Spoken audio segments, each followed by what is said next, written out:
Breaking news from Munster Rugby. It has been confirmed that the province's new South African debutant, RG Snyman, who went off injured after 7 minutes on Saturday night, has sustained an ACL tear. We feared the worst over the last few days. The worst has been confirmed. He's torn his ACL and he's going to meet with the specialist next to discuss surgery and management of that injury. This is coming from an official Munster Rugby statement. The statement also gets into the injury sustained by Dave Kilcoyne and Jean Klein. Now, Kilcoyne has suffered an ankle ligament injury and Jean Klein has suffered a neck ligament injury. So 3 bad injuries there for Munster. The RG Snyman one obviously looking like the worst. An ACL is a disastrous injury for any athlete, not least one who's just played 7 minutes for their new team. This is an absolutely brutal outcome for Munster Rugby. The first game back, 2 serious ligament injuries. There's been no time frame put on either of the 2 ligament injuries coming back, and then we know just how long it takes to come back from an ACL.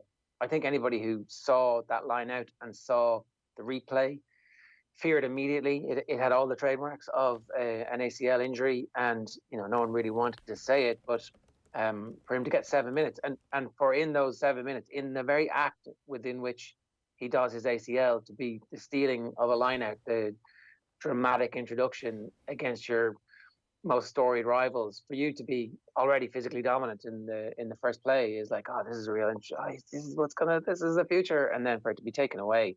As somebody who is not a Munster fan, I was genuinely excited about what the prospect of this Munster team was beginning to shape up with, given that their beefed up coaching ticket had the opportunity to think over the last number of months about how they were going to use their resources, and for the 2 South Africans to have arrived and to have bedded in and to have been fit and well enough to play and to start from the very get-go. We talked just last week about how the rest of Europe was undoubtedly taking note of what was happening in the High Performance Centre, and now it's going to be so difficult for them to make up for this, because John Klein's injury is going to take him out of commission for the foreseeable future as well. So all of a sudden, their strength and depth in second row is wiped out in one game, the first game back.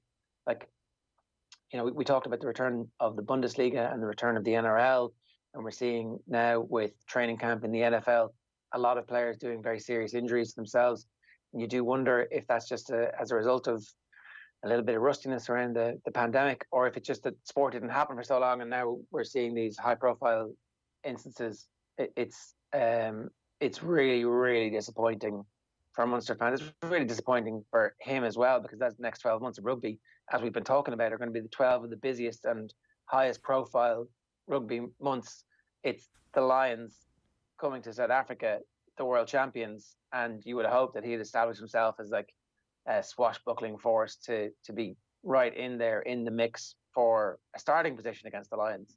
So, look, I'm sure it's devastation for Munster today. Neil Treacy, good morning. Owen, Ger, how are you doing? Not too bad. Let's get straight into the fact that you're a Munster fan, and this morning is pretty disastrous news in the injury front from a Munster perspective. Yeah, I'm not going to lie, didn't really hear the news until I woke up there, 25 minutes ago, and had a look at the phone. It's probably what we were expecting. It wasn't the biggest shock in the world, I'd have to say. I think even ever since RG Snyman went down injured, let alone when Johan van Graan after the game was saying it looked very serious and he was very worried about it. I think the fact that he was down and had to leave the pitch 7 minutes into his debut gave you an indication that best case scenario, this was in the kind of mid-range of injuries, and chances are we were probably looking at a longer term thing, but you didn't really want to say it. You don't want to probably do that to a player and, start talking about the injury prospects so soon after it's happened for them. But yeah, confirmation today, it's probably what we all expected. And just such a massive blow, because he was someone that Munster fans had been waiting for. I remember it was just after the World Cup final when the speculation started they were going to sign him, and it was all pretty much a done deal at that stage. Johan van Graan had said they'd been speaking to the player. That was the start of November 2019. So we're 8-9 months down the line, and we finally had a chance to see him put on a red jersey, and 7 minutes into the game. And I think what was so frustrating was the fact that injury came when it was right as the Munster fans were getting to see the first little glimpse of what they actually had signed, because the injury happened in the process of coming down off a line-out when he landed awkwardly on his left leg, having stolen an absolutely brilliant line-out, which is precisely the sort of thing he'd been brought in to do.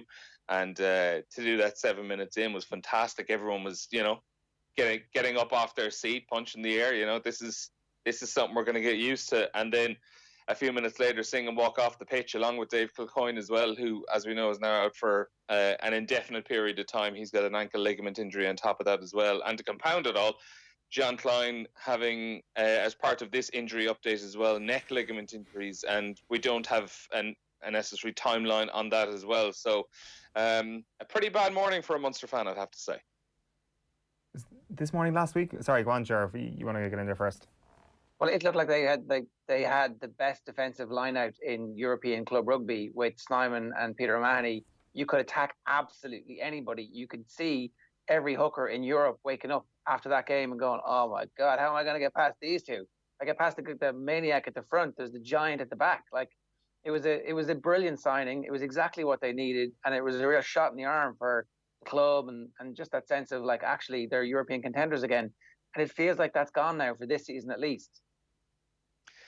Yeah, like, I suppose, yeah, it's a tricky one. I think at this stage it's just about getting through these last couple of games. So the last regular season Pro 14 game this weekend, and then Leinster the following week in the Pro 14 semi-final. I think they'll still have an almighty crack off Leinster, because, bearing in mind as well, they did have to play 72 minutes without the likes of Snyman and Dave Kilcoyne as well. Jeremy Loughman had to play an entire 72 minutes at loosehead prop. So they did fairly well, considering after those injuries in the Leinster game as well. So I'd say they are going to have just a wild enough crack off Leinster in the semi-finals, because they don't necessarily have to worry about the Heineken Champions Cup for those few weeks afterwards as well. They know they will be able to get, maybe, even if it's a small rest, but a small rest nonetheless. I think it definitely does lower the expectations. They would have been putting themselves back into contention to contend for a title. I'd imagine they'd probably be looking, depending on how long John Klein is out for, they may have to look at a short-term injury cover, for a signing. And that could potentially put them, if they can get the right person, it can put them back into the mix to be challenging for things as well. At the moment, though, for the next couple of weeks, they are looking pretty slim in second row. It's pretty much Billy Holland and Finian Wycherley, the only two second rows in the senior squad anyway, who look to be fit. We still await confirmation of when Tyg Byrne is actually going to be fully back. At the moment, he's back in kind of light training.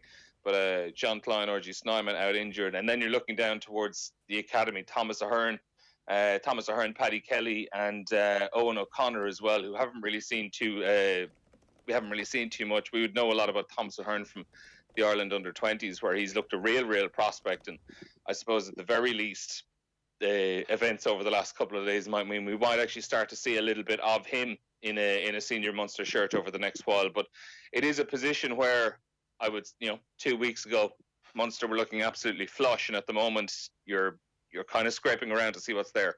Yeah, like when you make the comparison with Leinster, the strength of Leinster is Devon Toner coming off the bench. It's not necessarily your James Ryan in your starting spot. That has been the difference between these two provinces for some time. And when you're calling on, the starlets that are hopefully coming through for Munster over the next little while and calling on them to start over the next few months, that's probably where the difference is going to be evident once again between the two provinces. But a slight silver lining there at the end. Neil, thanks a million for hopping on the call this morning. No problem, guys. Take care.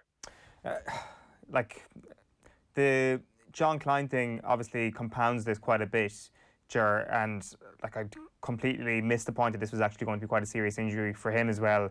Like with Kilcoyne and with Snyman, you obviously have two starters there straight away. But to go back to my point that I just made to Neil at the end there, the John Klein strength and depth point, having Klein as an impact sub rather than a starter for Munster would have been such a key point, and how they might actually be able to go toe-to-toe with the best teams in Europe properly. And that's taken away from them as well. This is this is as bad an injury bulletin as a province can possibly get. I actually think that Klein was their starting. It was a partnership that they were going to just, give everybody minutes and ease Klein in, because it's going to be difficult. There's a lot of games coming, and he is looking at a year-long busy period where he would expect to be involved in the mix from an Ireland perspective as well. So all of a sudden that's taken away too. I don't know enough about Thomas Ahern, but born in February of the year 2000, He's so the same height as only Snyman. 20. I 6'9". Yeah, I saw him play for the under-20s earlier in the year, and he's absolutely incredible. And kind of like an NBA player, when you think to yourself, how can a guy this big have such crafty feet, and how is he so skilled? This guy is a really, really good option, but I mean, to have him as your impact sub off the bench after a Snyman and Klein would have been unbelievable, and that's the issue, I guess. And the other thing is that he would have then had the daily experience of seeing what Snyman was doing and testing himself physically against Snyman, who is obviously that much further ahead. But look, the opportunity knocks now for Thomas Ahern, and fingers crossed he can step up.